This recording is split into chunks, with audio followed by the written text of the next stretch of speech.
Welcome to the Freud's Angels weekly reading, bringing the collective guidance and understanding for this week's energy. Remember, never give your power up to a reader or a reading. You always have the power of autonomy. Hey, angels, welcome to your weekly reading. We are reading from August 31st to September 6th. We are out of August. Goodbye, August. Goodbye, end of summer. We're heading into fall at the end of September, which I'm not mad about.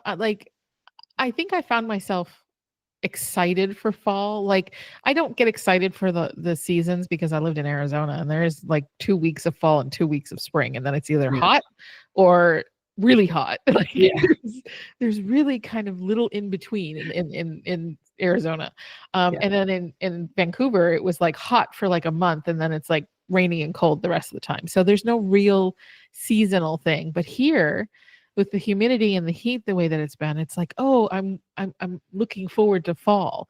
And I haven't felt that in a while. And so it's really weird. I'm like, oh, okay. Because I love summer. Summer's my season. It's when I was born. It's like I love summer. But I don't know, to have a fondness for the coolness of fall. I think we've had a couple 62-degree evenings. And so it's been like really great. And like, oh, it's cool enough to open the window or the slider a little bit to enjoy the breeze. And, and so it's really been I don't know, but I'm looking forward. The only thing that I'm enjoying is opening my windows, because everybody knows once that temperature drops, the lizard's like, what the fuck? Like, I was walking the dog this morning and there's like an older man that walks his dog too. And he's very, very personable, and we talk whenever we see each other. And he was like, it is colder this morning than I thought. I was like, I know, I'm in my hoodie. Like, what is happening? I'm not ready for this, because I love, I love a warm fall.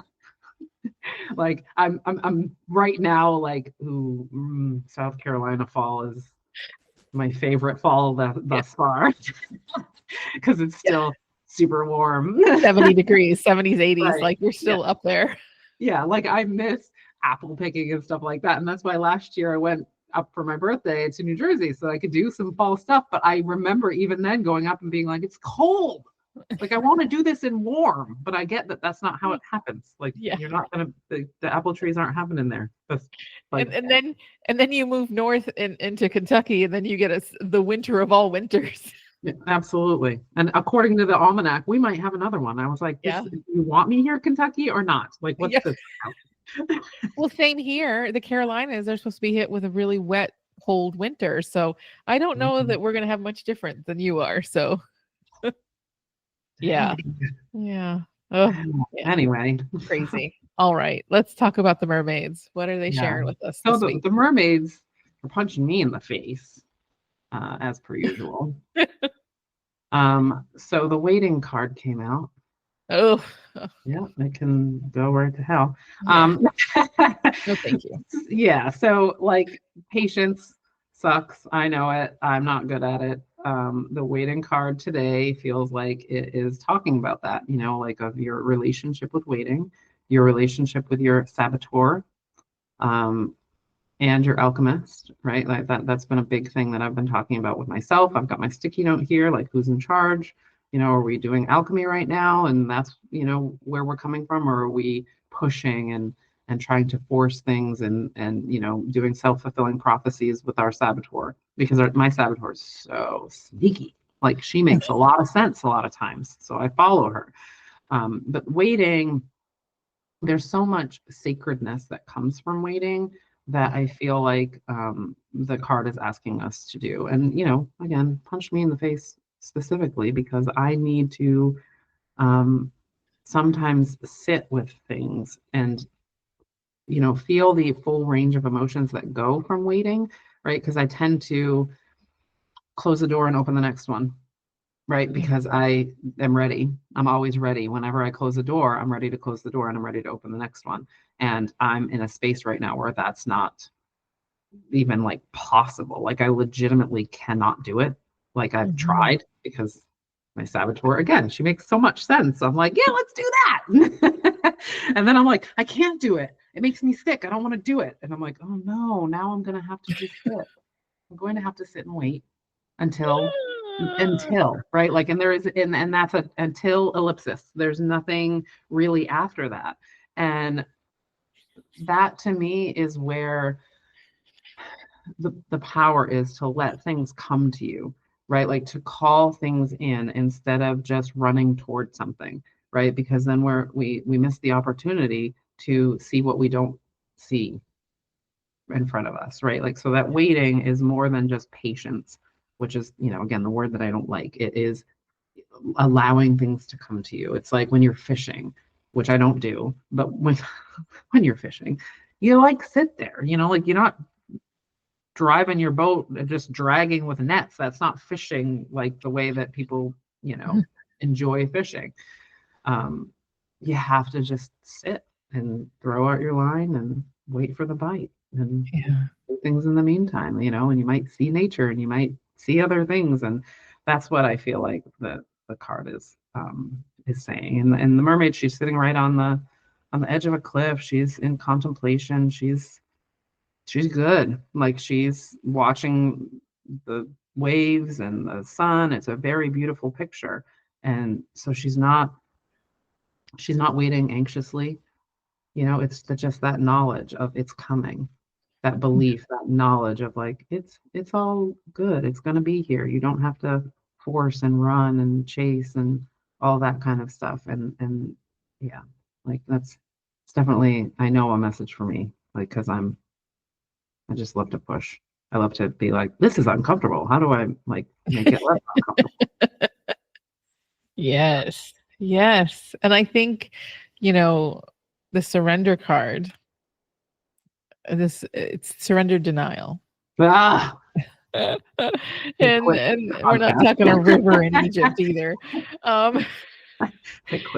It's accept people and situations exactly as they are without denying the difficulties. Then you can see things clearly and make best decisions.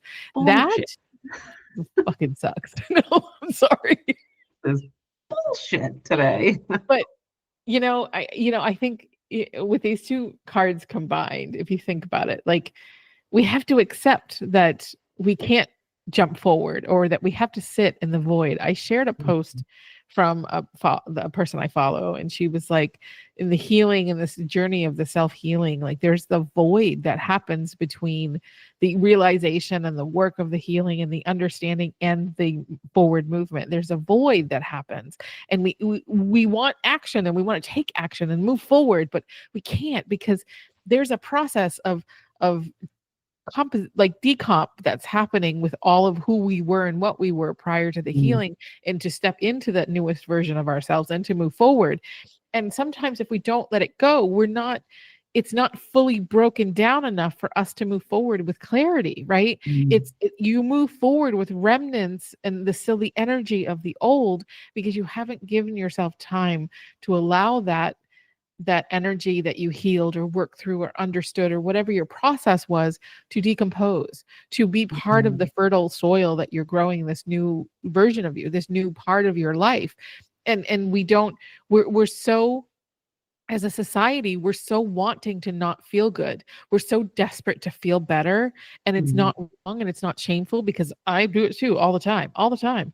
And we miss the part that is the most important, and that is that time, that void, that process time, the grief moment, whatever we need to work through in order to become in a way that is, the soil is fertile to grow from, and there's nothing left over to contaminate the soil, if that makes sense. And so when we kind of surrender our denial and surrender the acceptance of, wow. And it's even accepting the fact that you're uncomfortable in the situation, because it's awareness, right? Like, I know I took a drive a couple weekends ago and I was like, I have nothing. Like, I am neutral. I am nothing. I am not like, whoa, this is going to be fun. And I'm not angry or upset. I'm just neutral. And I'm like, what the hell is this shit? And I was just like, and I didn't like it. And I was uncomfortable in it. And so then I had a conversation internally about, why are you uncomfortable with the void? Why are you uncomfortable with this neutrality? What does that mean to you that you don't like this void?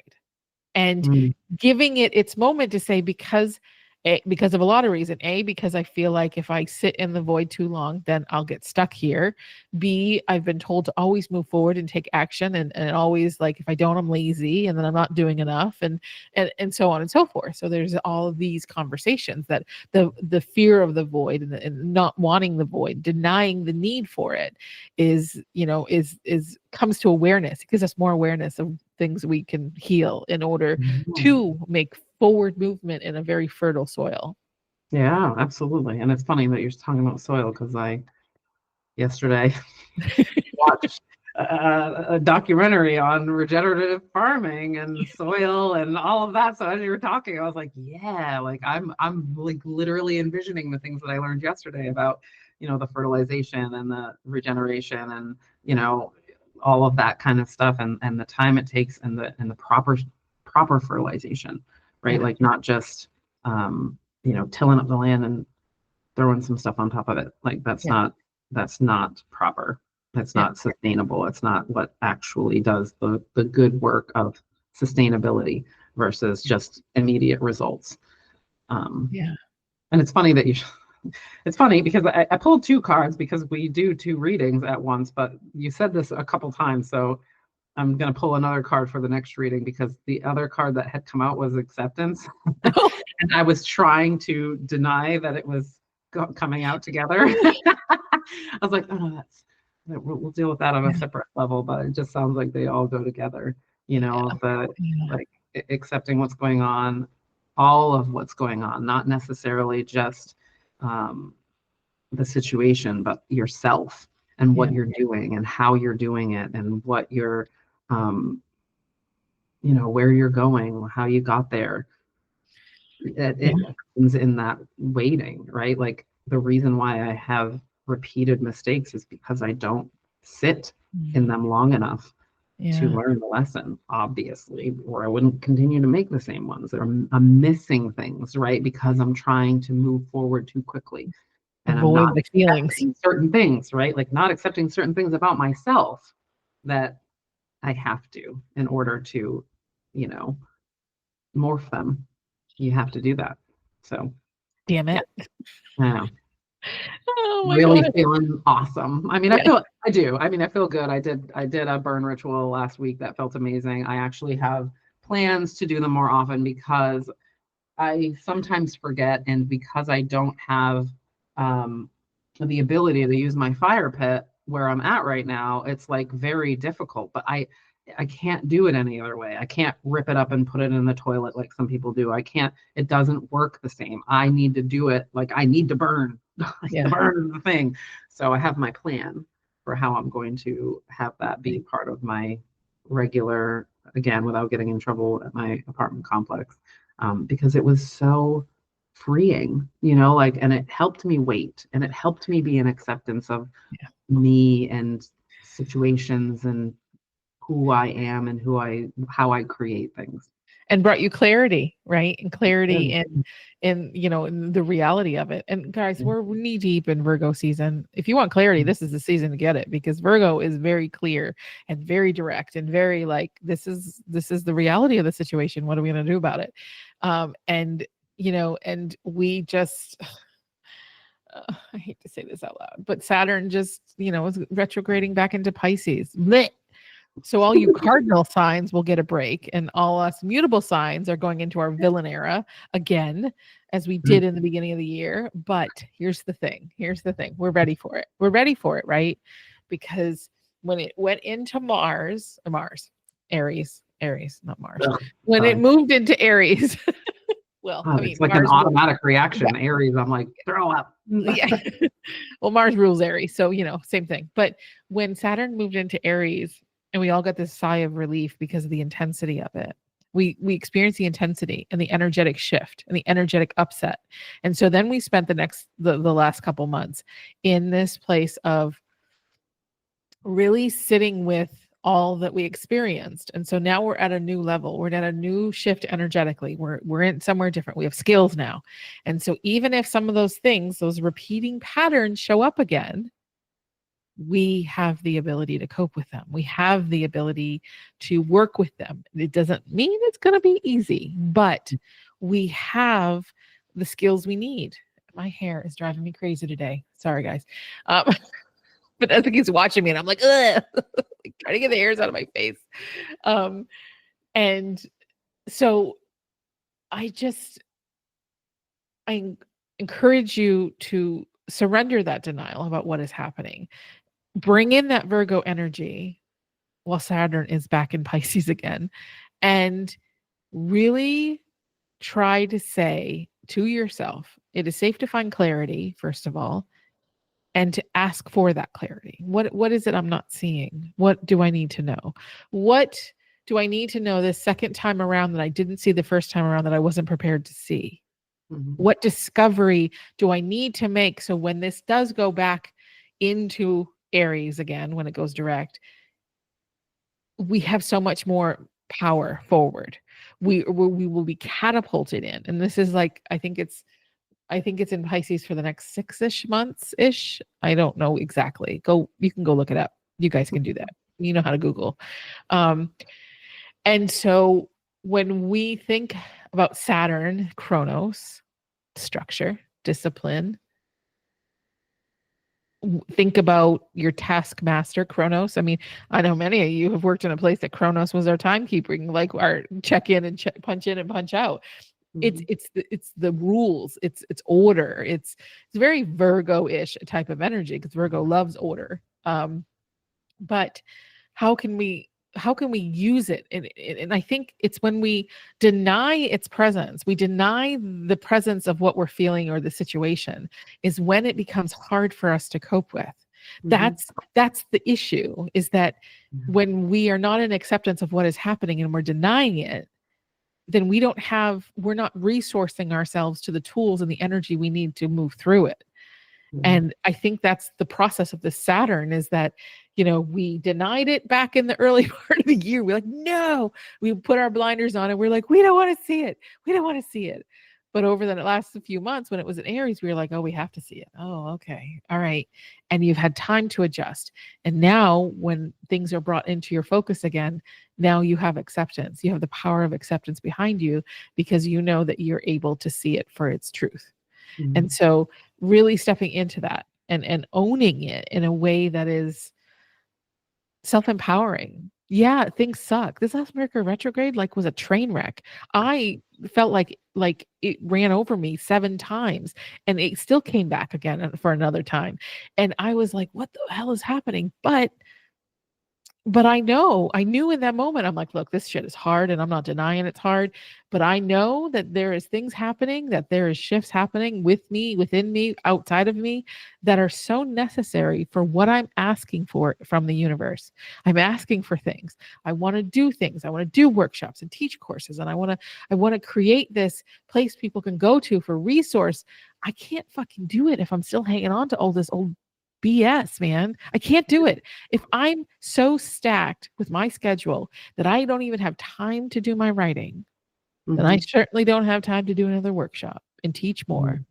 And so it's this composting and the weighting of all of these belief systems, these thoughts, these ideas, bringing clarity what it is I really want. I've made very big decisions on what I'm not going to do now going forward and what I am going to do. I'm looking for inspiration and energy around how do I bake my weekly schedule so that it fosters time for play, creativity, enjoyment, whatever that may be.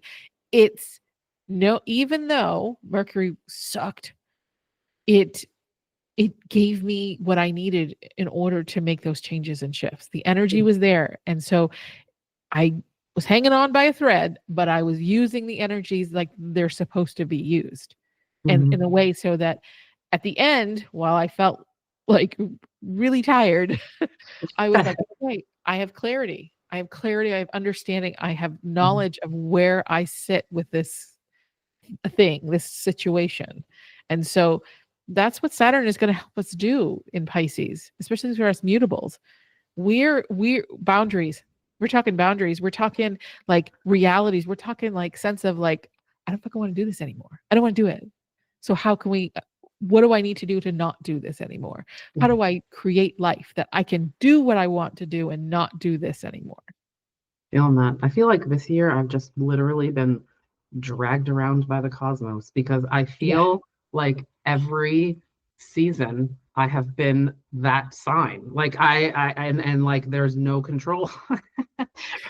Like the harder I try to control it, the worse it gets. Right? Like I just I tried so hard not to be in the Leo energy, and it got worse. And I was like, all right, you should probably surrender to this and use it for its good instead of fighting it, because it's making things harder for you. And I mean, it just, as you were talking, I was contemplating the whole year prior, and I'm like, oh, well, yeah, all of this makes sense. And so I can't wait for Libra season, because I'm just ready to be myself. Well, it doesn't help that your sun sign is a cardinal sign and your rising sign is a mutable sign. So really, you never really get a break. I feel that. Like, this is not shocking news. But yeah, and I'm feeling that Virgo energy right now of feeling like, again, like this is not normal for me. I'm not very good with boundaries, and I'm not very good with order, and I'm feeling that, like I'm feeling it, like that it's necessary, not that I feel like I have to do it because I'm failing. I'm just like, that's the next step. Like you're on that journey. That's the next step. Just start doing it though. Like, cause you don't want to like you just don't want to keep doing the same things, like, and expecting different results. That's just not, we know that that's the definition of insanity. Let's not continue to do it. Right. Right. Woo. Okay. So our money card, I release any fear of being wealthy with love and kindness. So much about, we don't think that because we all want abundance, we don't think that, oh, I don't fear being wealthy. I'm like, I think you do. Me and my lack of boundaries. Yeah. Everybody's going to have my money if I have it. So yes. So, consider that. Where do I fear having money? And what does it mean? What does having wealth and money mean to me, mean to different parts of me? Or what belief system is saying, if you have money, then you're a horrible person because you believe that people with money are selfish? Or if you have money, do you feel guilty for having it and not sharing it when you have boundaries because you feel like you should share the wealth? Like, what is the fear that's preventing that from coming in? So, yeah. Oh, friends. So this Wednesday, we won't have a podcast, but we have our live. So please join us this Wednesday on our thing. Now, and just know that at any moment, should something happen and neither of us feel well, or one of us doesn't feel well, we will not be doing it. But just check our page and you will know if we are there and we are not. Because